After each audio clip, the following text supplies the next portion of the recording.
Alright, so we're back here again. There's been a little bit of a hiccup with the last couple of uploads, so there's been a little bit of a wane in getting these videos up there, but I'm back on track with it again. We're kick-starting it back today. Last weekend was racing, doing a little bit of swimming down in Sheffield. Fortunately, didn't quite get the times I wanted, but you never walk away from these things without learning one or two things. So I might make a separate video just trying to see what it did to try and break down to improve for next time. Just part of those ongoing goals with the missions. However, this weekend I am also racing. So we've got this interlude time in between where we really need to be stretching off, maximizing that recovery in between events and races and competitions, etc., to make sure we're still going. So the first couple of days this week, I've got to be honest, I was being very lazy with. Haven't really done too much. It's getting dark and cold outside, so the preference has been to sit on the couch and kind of chill out, which has helped on the rest and relaxation side. Not so much on the recovery for the body. Obviously, if we were to just sit down all day and just stay sedentary, that's fine. But that's not in the cards. So what I found this week is obviously a few days of sitting down, and everything's starting to feel tense, feel taut, and basically we just need to try and loosen that off. And obviously this is where all this stuff kind of comes in to just help recover in between and even just after stressful days at work. To be honest with you, the amount of times I'm sitting under a desk and my quads just tighten up when I'm trying to urgently get something done, you can take a while to actually release. So this week is not so much about doing kind of cool positions, anything that might stress out the body more. It's more about just getting the muscles to relax and unwind, ensure we've still got that good range of motion and that mobility. And then for that, for me at least, that will then ease me off into the weekend, able to start firing again when I need to. So today it's just going to be very chilled out. It's going to be more about just pressing into the muscles, just a little bit of strain, trying to ease off, a little bit more yin, where we'll just take our time with it. Obviously, good things for this to help out. There's loads of other factors to help ease into that. So obviously you've got your usual support things like foam rollers and stuff, just to help break up the muscle a wee bit, just get a little bit of blood flow introduced. Obviously the more you can roll on, the more it will start to see the benefit of like a high level massage. What we might move on to today is a little bit more of Iyengar yoga. So that's using accessories to help stretch off. So it may allow you to get into position easier when you're stiffer. And that comes in the forms of blocks, straps, kind of peanuts, etc. Just it allows you to, I guess, not have to move as far, but still be able to get in the position of where you need to be. Anyway, we can get into that. I'll give you a few examples. Right, so the first kind of stretches, again, may have gone over this before, but especially for men and blokes. If you're a type female, you might have the same, but hips. So I definitely know myself that the hips are basically the stiffest part of my body, to the point where they can almost feel frozen a lot of the time. So the easiest one is a block or a tile, and straightforward, just perching the edge of the sit muscle down and leaning slightly forward, and then that'll just allow you to begin to engage that tilt in the pelvis, and literally just sit here. So Dandasana is basically where you're sitting up nice and tall. You get beginning to get that nice bend in the back. Take your hands to the side, get a nice position, fingers pointing forward, shoulders back and away from the ears, lifting up the chest, and literally just sitting in a good posture like so. Now, it definitely doesn't look like very much. It might just look like a straightforward L. It might still look a little bit curved depending on how tight your back is. But when you sit in this position, you'll start to feel it subtly in quite a lot of places. So for me, especially in the hips, I'll begin to feel that tilt. And then what that does is it will pull on different parts of the back. So even just sitting like this, I can feel the sensation from the shoulders pulling down, especially down where your traps kind of run down the side, across your back. And then shoulders back and away. Can feel, if you're used to hunched shoulders, this can feel very uncomfortable, very unnatural. Fortunately, the only way to correct it is to spend more time in a good postural position like so. The more you do it, the less strange it will feel, the less tight and uncomfortable it will feel. And hopefully over time, the hunched rounded feel might feel equally as unusual and uncomfortable. But at the moment, if your base is to have rounded shoulders, this will always be your go-to because this is what you're used to. This is what you think feels comfortable. Until you lift yourself out, spend a lot of time upright, then you begin to get that compromise between the two. Now, with your legs, so you're pressing the heels, pointing your toes to the ceiling, and you'll find a big stretch, not only across the back of the legs, which is perfectly understood, because obviously you're trying to straighten the legs out. So depending on how tight you are, you could find that you feel it in your Achilles. That might be pulling on your calves, which in doing so might then be pulling on your hamstrings. Or if you're like myself and you're quite weak across the front of the legs, you can actually feel a lot of tension up the front of the foot, into the front, around about the front of the shins. So it can feel a little bit uncomfortable. Lastly, with the hands pressing in and forward, you might feel a little bit stretch in the forearms. So although it doesn't feel like much, you'll feel a lot of different positions going. And again, if you can't just naturally fall into a nice tall seated position, this is where things like tiles, blocks, if you need a little bit more, cushions if these aren't comfortable enough, just anything to lift yourself out of your lower back just does wonders.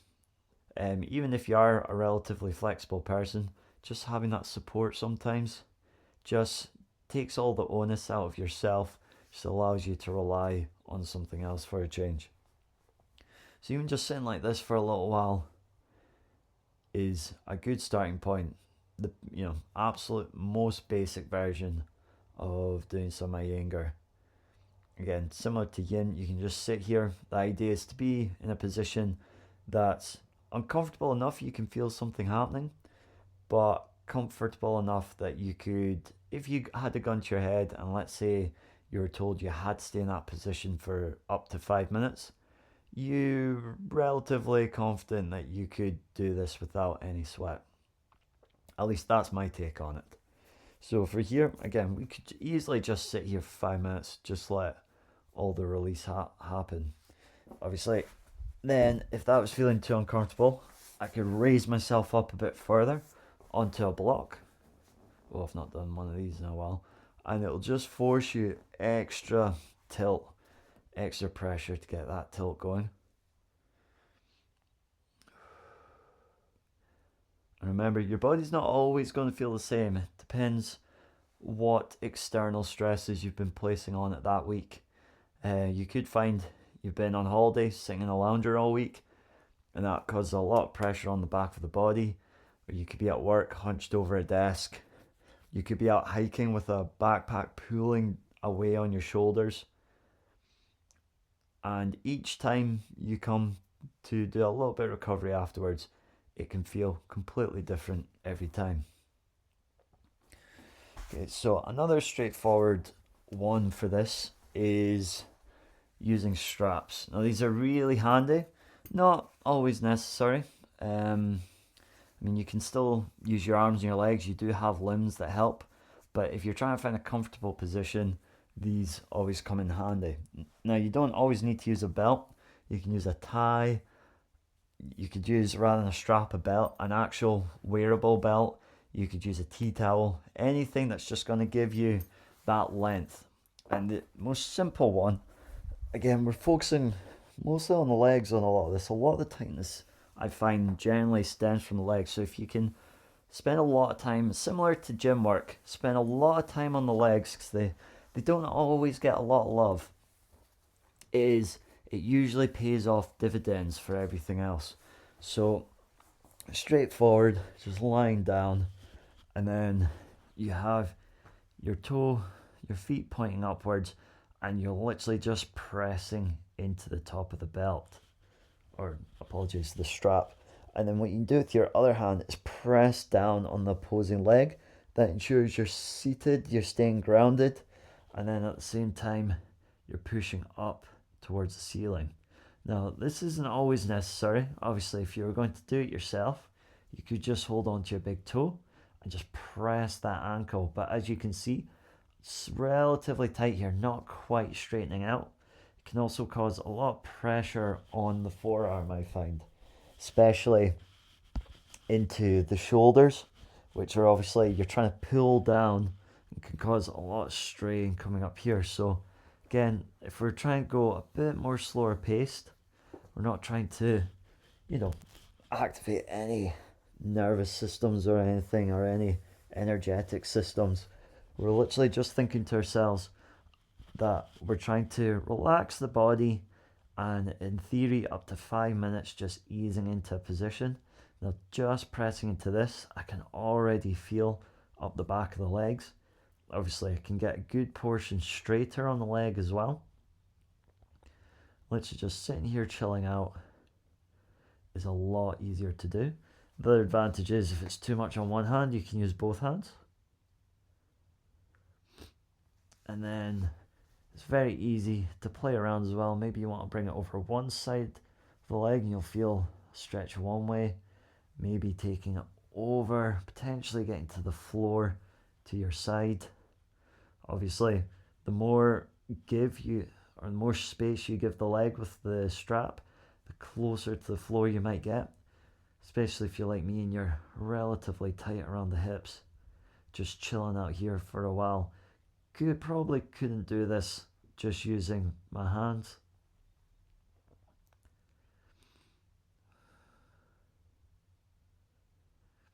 In terms of a video, these aren't the most exciting stretches in the world.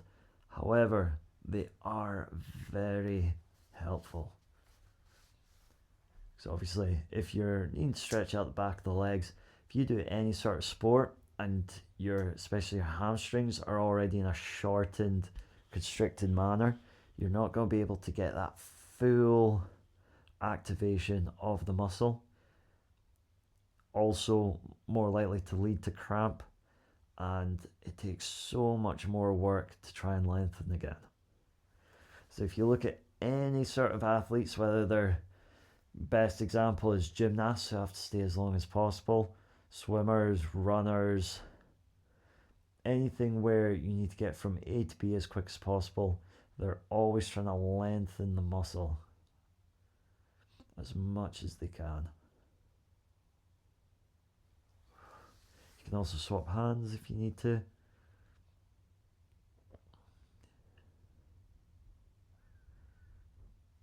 Again, not relatively interesting to watch, but when put into practice, that's almost the best part, because it is very simple, very straightforward. Oh, we're going to have to do the other side just to balance that out. Again, just very straightforward. You could be doing this.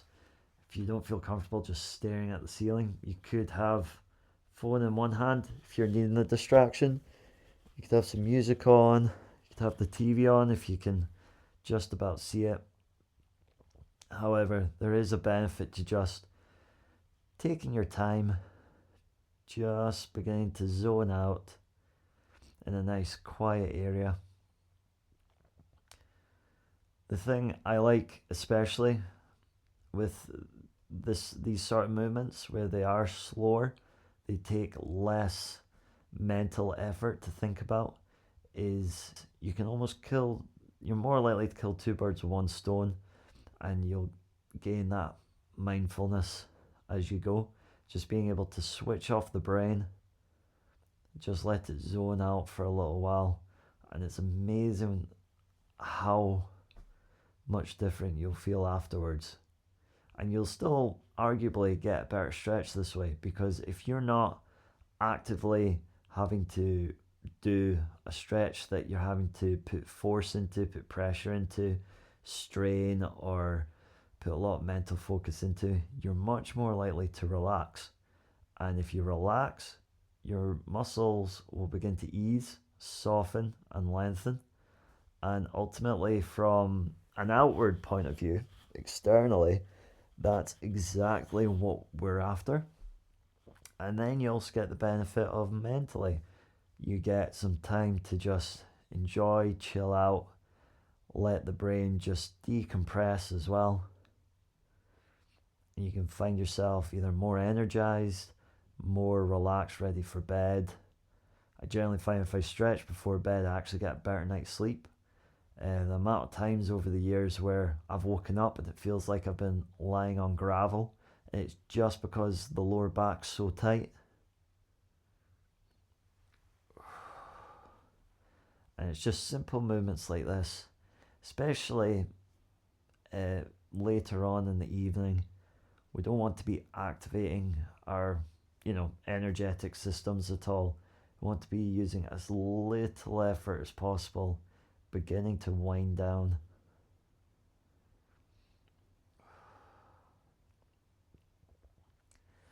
And yeah, to begin with, it will be difficult because it will feel boring to begin with, unless you're so inclined to go and actively do this. If you're quite an active person, it is hard to just kind of stop and do nothing. Especially if you're on the go, and as you get older, your life just gets busier and busier. So that opportunity to flex that ability, or, for want of a better term, use that muscle of practicing doing nothing, becomes harder to actually do.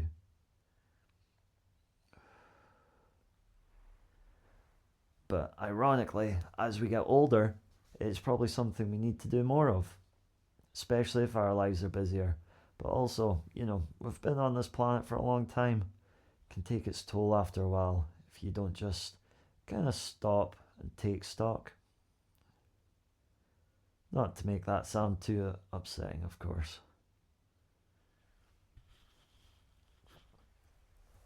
Okay, so that's one position. The other thing with straps is it can help where you are maybe struggling with a posture.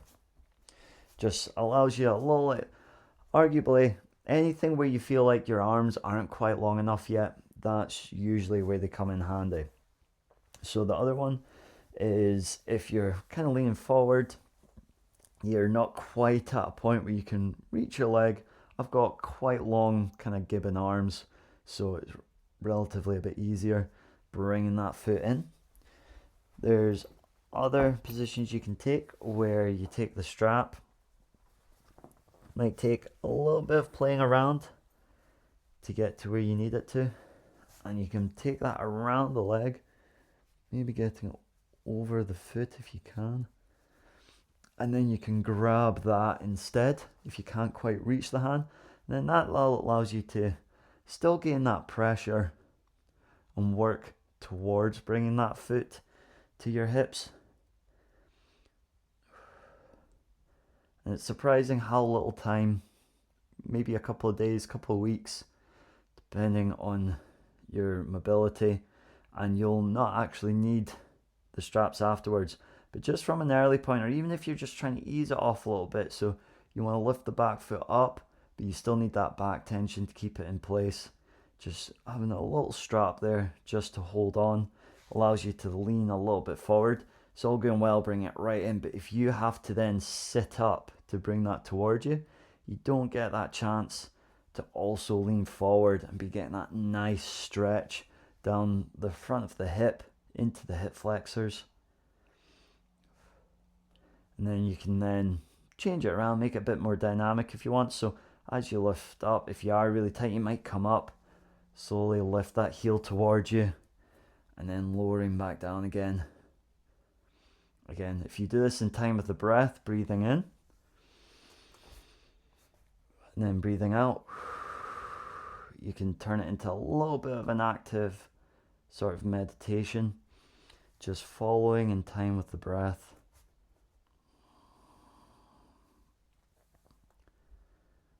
And again, you'll get more benefit if you can just reach it to a point where you're almost reaching that threshold of it starting to become a little bit uncomfortable for the body, but not enough that you tighten, or you're going to begin to fatigue an already fatigued muscle even further. All you're trying to do is find a point where you can feel the stretch starting, and you know if you remain there, you'll eventually breathe out of that space.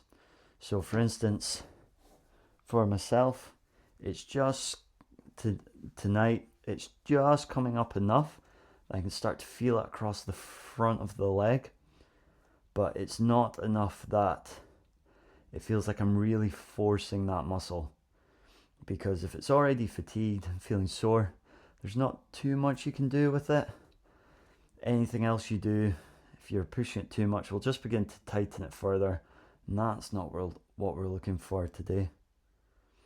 But over time, as you breathe into it, might soften up enough that you just lift that back leg up a little bit more and a little bit more. And over time, it might just come to you, but it's definitely an easier way to stretch. So it allows you to still practice a lot of these postures, but just gives you that time.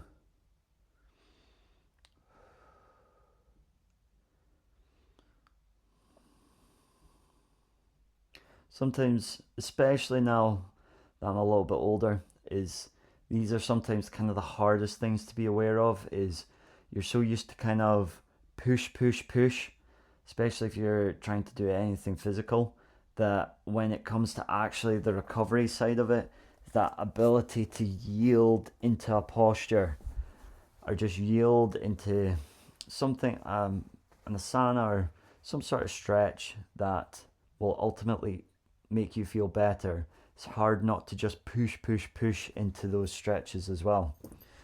Whereas the ability to yield, so if you're really good at pushing, that ability to yield is basically a muscle you need to practice over time. It's not always the easiest, but vice versa. If you're used to yielding, maybe taking the time to do some pushing might help you get a little bit further into a posture. Sometimes if you're taking it a little bit too easy, it can be the flip side. You generally find in yoga there's kind of two opposites. You've got yin on one side, it's very passive, and then you've got ashtanga that's very, what's a better term, not aggressive, but very energetic. And you generally find that the people who really like ashtanga, actually what would benefit them is a little bit of yin and that yielding, and vice versa. People who prefer the yin and the yielding may actually need the ashtanga to gain a little bit of drive when it comes to this. So it's not a judgmental thing at all. It's just sometimes if you get used to one thing, sometimes the opposite can actually be what you're actually needing. For myself, I really like ashtanga. It's very active, it's very energetic, it keeps me moving, I like it. However, sometimes after a busy day, just slowing that all down, just taking it one posture at a time and just slowing the brain down is actually what I'm needing at that time, especially obviously pre-bed, where you want the brain to just begin to wind down, shut down for the evening. Whereas if you do a full ashtanga class 30 minutes before you're going to sleep, I can almost assure you you'll be lying there staring at the ceiling for the next couple of hours. Vice versa, getting up in the morning, if you take it nice and easy, it can almost feel too much like you're still in bed. So all you've done is prolonged your body physically waking itself up for the day. Whereas if you do big ashtanga class start off the day, your energetic system will be thriving before breakfast. Okay, so another one with the straps, again over 2 feet, maybe just over the one. If you can't quite reach the foot, this is again another very good stretch, very good use of the straps. Maybe going over both feet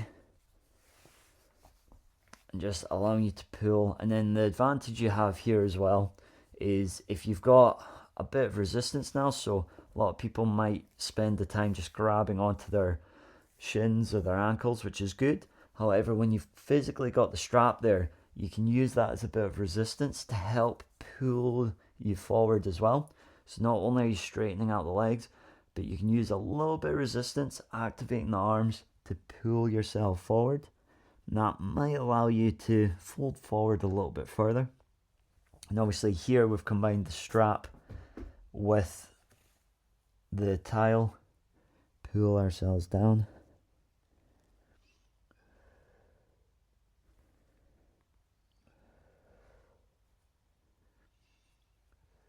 Again, advantage here, if you've got quite weak wrists or forearms, you can take it in turn between each hand to keep engagement across. Also works if you've got maybe a bit of a sore shoulder and you can't go the full length extending. Just allows you to keep stretching everything else in the meantime, and allows you ultimately to be able to play with a lot of these postures. So maybe changing it up a little bit, changing how you do them. Maybe it's a posture you can't quite reach yet, but you want to play around and begin to ease yourself into. A bit like if you're at the gym, you can't quite do pull-ups, you might get a strap to just ease that bit of resistance to help pull you up, or you might get up on a pull-up bar and play around with it just by doing negatives, slowly lowering yourself to the floor, releasing, jumping up, slowly releasing yourself back down. Again, the more you can play around with the postures, the less kind of fear and seriousness you get with them, the more of a benefit you'll get. Okay, so the last one that I absolutely love, I don't actually know what these are called, I just call it the wheel. It's just a big ass wheel. And there's a few things you can do with it, but the best thing, especially if you've been sitting at a desk all day, is obviously starting on top. You can easily just rock a little bit. Helps just a bit like foam roller, massaging the glutes.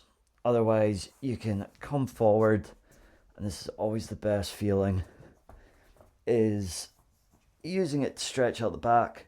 So the good thing with this one is it's actually ridged a little bit each side, so it actually cups the spine as it goes up. So those muscles at either side of the spine, you almost get a little dig into them as you roll, and that just gives you an added little massage that maybe a foam roller or a spiky ball just can't quite reach. And basically we're just rolling over, hyper extending the back and the hips. And if you've been seated all day with the hips pointing in one direction, this is a very nice alternative. Just keeping the arms out to the side or above you. And again, you just want to go over far enough that's comfortable for you. Again, this does not look very interesting or very exciting. If anything, it might look like someone's been murdered, just keeled over a coffee table. However, it does feel very good on the back. Depending on how long you've gone between using this, you can find that satisfying crackly noise as you roll over. Again, you can go over a bit further if you want. Focus on getting the hips pushed forward. So again, for a lot of sports, you want to have that looseness in the hips where you can hyperextend if you need to. You see it a lot in Olympic weightlifting, gymnastics, swimming, if you're doing the kind of fly kick portion. And overall, it's also just a very nice way to chill out.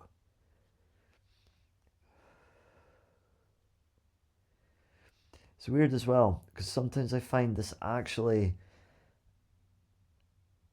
fatigues the abdomen, so the kind of core muscles around the stomach.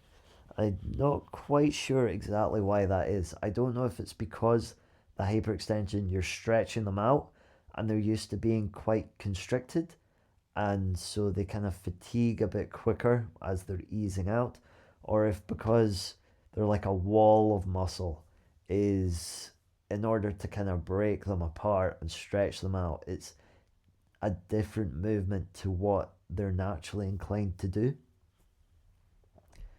But it's weird, 'cause although this feels very back archy, like you should feel it a lot up the back of the body, I actually tend to feel it just as much coming across the front.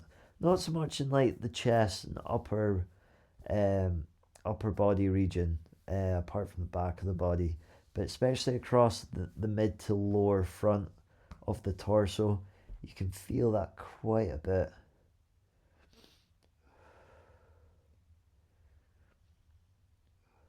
And what I generally find is actually, and it's probably similar, so an area you think might be tight might just be the residual effect of somewhere else. So a lot of the time my hips might feel really tight here, but actually when I rest in a posture like this, I can actually feel it more in my hamstrings than I can across the hips.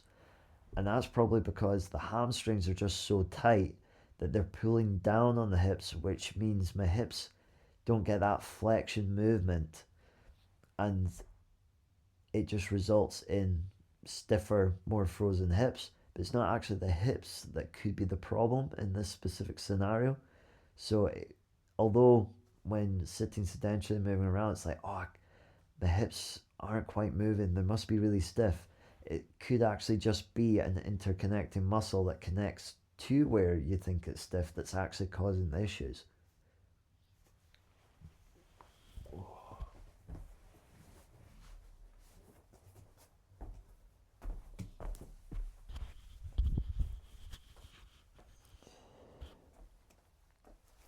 So obviously these also come in varying sizes, which are always very handy. And those are unfortunately all the toys I've got here, but again, just all these things just help support all the types of movements you're doing. The other thing with the wheel that's handy, if you can't quite go into a bridge raise, which would just be, just lying down, lifting your hips up nice and high, and then from there going to a full wheel where you lift your head off the ground, creating that full back arch from foot to hand, is again just a little support underneath to help you if you don't feel like you've got quite the strength, the confidence in the hands and the feet. That's a good way to help support you so that you get used to that position while you work the rest out. So that's everything for this evening. I'll just crack along. I think just crack along away with that. Get some Netflix on. Just try and really just ease the body off. Going to bed feeling a little less, not achy, just a little less lumpy feeling. It's probably the best way to describe it. And we'll kick it all off again tomorrow. So I shall see you later.